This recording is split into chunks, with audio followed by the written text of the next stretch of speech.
Yo mga kanukis, once again welcome back. This is your Albulario, Jojo Siamo TV.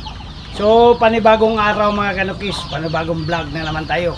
So inanyayahan ko kayo, nakaka-relate kayo sa mga videos natin, nakakatulong naman tayo. So ano pa yung hinihintay nyo? Please subscribe, hit the notification bell icon mga kanukis. Pag hit nyo yan, may lalabas doon, select all. Click nyo yung select all para parati kayong updated sa mga video yung i-upload natin. Katulad dito, manonotify kayo ni FB, ani YouTube. Saka mga kanukis, yung topic natin ngayon mga kanukis is 3 step sa biddings. Yung biddings ng mga sisiw ba or yung sapin. Sa Bisaya yan, hapin. Sapin, biddings or mating yung ginagamit natin. Importante yan kasi ang sisiw kasi kailangan ng biddings yan. Yung iba kasi yung ginagamit nila rice hull. Rice hull kasi, rice hull yung sa palay, humahalo sa pagkain yan. At saka may mga bunhok yan, mabilis mabunhok. So yun yung ikakasira ng, at saka medyo gagastos ka rin doon. Gagastos ka rin doon kasi papalit-palit. So dito mga kanukis, mayroon tayong way paano tayo 3 step yung biddings natin pinapalitan hanggang 1 month na sila. So from the old to 1 month. So yung ginagamit natin, tinatalian lang natin yung nanay doon sa kulungan kasi hindi naman tayo gumagamit ng mga yung ilaw at saka yung tinatawag nilang tawag dito yung brother house. Hindi tayo gumagamit noon, ang kawayan lang yung ginagamit. Kita nyo yan, yan brother natin lahat yan. So yan, may mga biddings yan, may mga sisiw at saka tinatali lang natin yung nanay. So after the intro, papakita ko at saka paano tayo magbubrod at saka yung pinaka-the-best dyan is share ko sa inyo ano yung ginagamit nating biddings. So importante sa sisiyo yun. Oh yeah!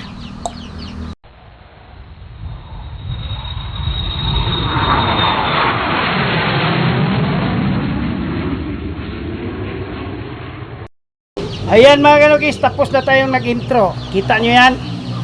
Yan. Kita nyo yan? Lahat yan,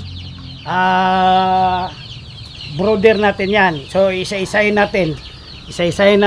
Papakita ko sa inyo. Tapos yung biddings, paano tayo nagbi-biddings. Oh yeah mga kanukis, lahat ng kulungan na nakikita nyo dyan mga kanukis, yan yung ginagamit pala nating brother house. Kasi nagpapalimlim tayo mga kanukis. So kailangan talaga marami tayong brother house. So yung ginagamit natin pagbubrod ay ganito lang. So ito yung first number 1. So tinatalian lang natin yung inahin. Yan dito. May inahin dyan. So ganun lang tayo. Yan. Tali na naman. Inahin dito. Yan. Okay. Yan. Tali na naman dyan. So may inahin doon sa loob. Tali na naman dyan. Yan, may inahin sa loob. Tali na naman dito. May inahin sa loob yan. So ito, tali na naman dito. May inahin sa loob. So sa ganitong paraan mga kanukis, nakakatipid tayo dahil bili natin dito is nasa 800 lang. So bali 3 brooding na siya, brother house.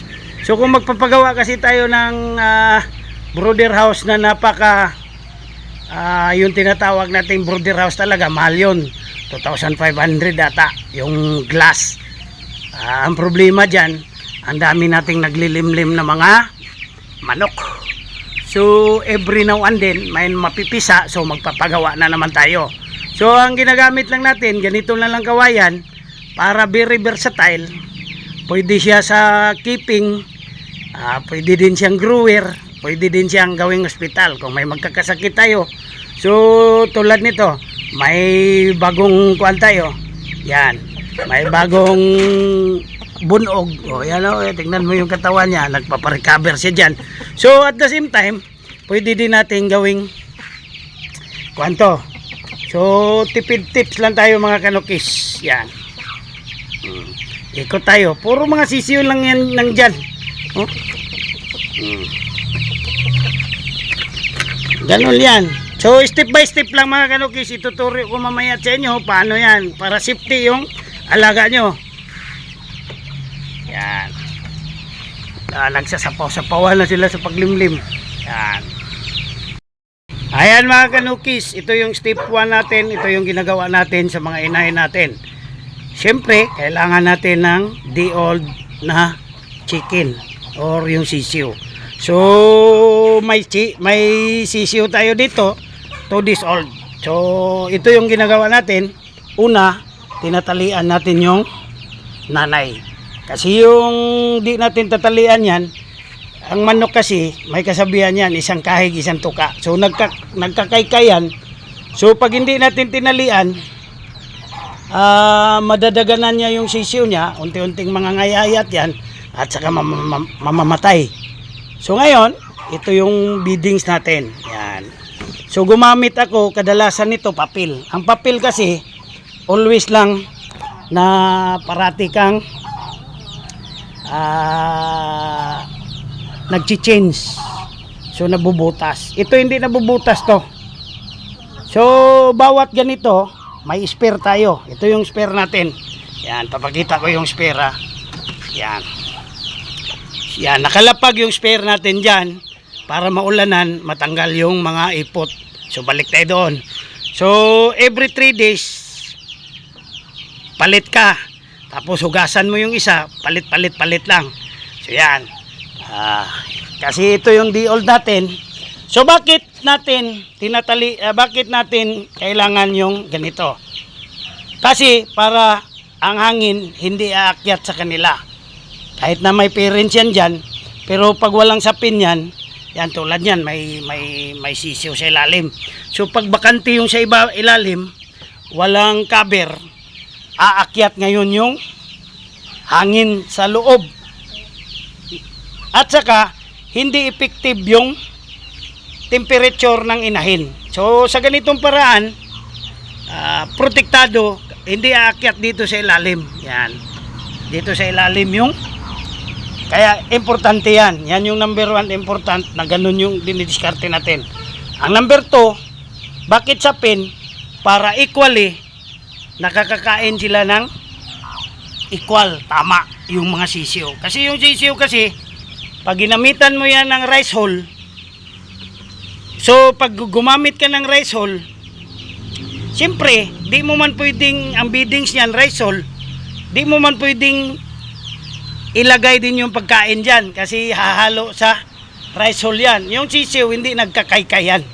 So, hindi makakakain. Yung iba nakakakain, yung iba naman hindi. So, madidisgrasya pa rin yung mga sisiyo natin.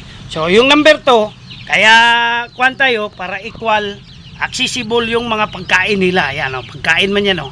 Yan, mga pagkain yan. Accessible anytime gusto nila. Hindi na kailangang sumampa pa doon sa, kasi kadalasan sa sisiyo, tulad yan, mahihina pa masyado. So yun yung step 1 natin. Kaya yung number 1, hindi na tayo mag-change ng pagpapil. Di ba? Pagpapil kasi nag-change tayo. Ito hindi. Every 3 days, lalaban lang natin, balik ulit. So, yun na, ni-rewind ko lang. And then, protektado yung init nila pag may beddings. Yan, may sapin. Yan. Protektado yung init ng nanay kasi hindi nakakapasok yung tinatawag na heat. Yan. At saka number 2, ang number 2 dyan, kaya gumagamit tayo ng beddings para equal silang makakain. Hindi natin ginagamitan ng tinatawag na feeder. Kasi yung feeder masyadong matangkad yun sa mga day-old na chicken. So step 2 natin. So ang step 2 natin, explain natin mamaya. So punta tayo sa step 2. 1, 2, 3. Mga kanukis, ito na yung step 2 natin mga kanukis. Since di na kailangan talaga ng ganito yung step 2 natin kasi malakas na sa ipot yan. At saka ang ipot nila maramihan na. So ito ang ipapakita ko, ganito ang step 2 natin. So sa step 1 gumagamit tayo ng ganyan. Sa step 2 gumagamit tayo ng ganito. Yan. Ito lang. Yan. Tingnan. Kunin natin. Yan. Bakit gumagamit tayo ng ganito? Pwede namang ganyan. So, sa ganyan paraan kasi mga kanukis, wala pa sila masyadong balahibo kasi nasa 2 weeks at 3 weeks pa lang yan. Yung mga sisiyo dyan. So, yung nanay nila, pag kukuob dyan, yung ilalim, nasusundot sila ng lamok. Number 1 yan. At number 2, nasusundot sila ng hangin. So magkakaroon yung sisiyo natin nagkakaroon ng yung tinatawag nating cold syndrome. So yan, cold syndrome. So tumatangkad lang yung mga balahibo at saka pumapayat. So ganito lang. Bili ka lang ng ganito, mating, lagay natin diyan. Yan yung step 2 natin. Yan. So ang purpose diyan sila paggabi na kasi ito yung parents nila, so kukuob yan, papasok sila sa loob. Yan yung step 2 natin. So sa pagkain din dito din natin ilalagay, di ba? So yun, every 3 days labhan mo rin, marami tayong spare nyan, labhan mo rin, palitan mo ng iba. Okay. So, yun yung step 2 natin. Ito, step 2 pa rin to dito. Yan, kita nyo mga step 2 natin, oh. Kumukuob yan dyan, oh. Yan. Ito, medyo marumi na to dito. Yan, step 2 pa rin yan. So, ang dito banda yan. Yan. Step 2. Nasa 3 weeks old. So, yun yung step 2 natin. So, kailangan lang natin din palakihin yung sisyo. Pag malaki na, so, di na tayo kailangan gumamit ng ganun kasi mababasa na sila sa tae nila. So, kailangan ganito na. Okay. Kung kadalasan, tinatanggal ko to pag-araw, yan, binabalik ko yan sa gabi. Diyan lang natin nilagay yan. Or, yung nagpapakain ako, binabalik ko yan. So, ganun pa rin. Ang purpose niyan, para sa lamig. Kasi pag uupo tong inahin, masusundot sa ilalim. Pag walang sapin, masusundot ng lamok, magkakaroon ng bulutong at saka cold syndrome. Okay, yan yung step 2 natin. So ngayon, papakita ko na naman yung step 3 at the count of 3. 1, 2, 3. Oh yeah mga kanukis, so step 3 tayo dun sa ating beddings, mating or sapin sa Tagalog. Yan. Kita nyo yan. So yung kaibahan nito, wala na yung nanay. At saka, kompleto na halos yung balahibo nila kasi 1 month old na sila. So pag 1 month old na kasi, di na natin kailangan proteksyon ng nanay dahil nakakasurvive na sila sa bulutong. So sa lamig, ito yung proteksyon natin sa lamig. So may mating pa rin, pero yung pagkain dito na natin ilalagay. So yung mating, ang purpose natin dyan, kaya marumi, maraming ipot, yun yung nagbibigay sa atin ng natural na init sa gabi. Kasi yung tae kasi, pag nabubuot yan or kulog, maglalabas yan ng acid or yung tinatawag nilang ammonia. So yung ammonia kasi mga kanukis, mainit yan. Pero safe naman yan pag open air. Pero delikado yan pag kulob, may ammonia, magkakasakit sa baga yung mga manok natin. So ibig sabihin, wala nang nanay kasi hindi na natin kailangan ng protection sa nanay. Kasi 1 month old na sila, hindi na nabubulutong yan. So sa init naman, maapektuhan sila kaunti sa init, lalo na pag ulan, kaya may mating pa rin siya para sa init. Oh yeah, ganyan lang yan mga kanukis. Ito din, ganun din dito sa kabila. Yan. Yan, ganyan din sa kabila. So, yun yung step 3 natin. So, sa step 4 tayo mga kanukis. Next natin. Yo mga kanukis, oh yeah. So, this is the last but not the least mga kanukis. Ito yung step 4 natin sa paano tayo nagsasapin or nagbibidings o nagmamating doon sa ating mga sisiyo. Since malaki na yan, 1 month plus na yan, so di na kailangan nila ng init, ng sapin, di na rin nila kailangan ng nanay. So ganyan lang, normal. So ito yung kainan nila. Yan. So yun.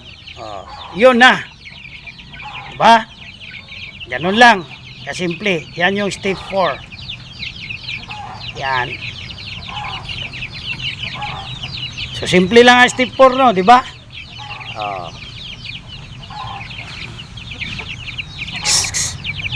Ayan, wala nang mating, wala nang inahin. So ganyan lang. Kanukis, pero yun, tapos na yung video natin. Step 1, step 2, step 3, step 4. So sana nakatulong mga kanukis. Ganun lang tayo mga kanukis. In-explain ko naman by step by step. So, para makatipid tayo. Kaya hindi ako gumagamit ng rice hull. Kasi pag rice hull kasi, kailangan natin gumamit ng feeder. Yung feeder kasi sa D-old, mahirapan yan makasampa. May makasampa man, pero ang D-old kasi, may mga sisiw na D-old na talagang mahina. May mga, kaya maraming namamatay. Oh yeah mga kanukis, sana nagustuhan nyo yung topic natin mga kanukis for the day. Maraming salamat sa pagtangkilik. Jojo Semo TV lang malakas. Oh yeah.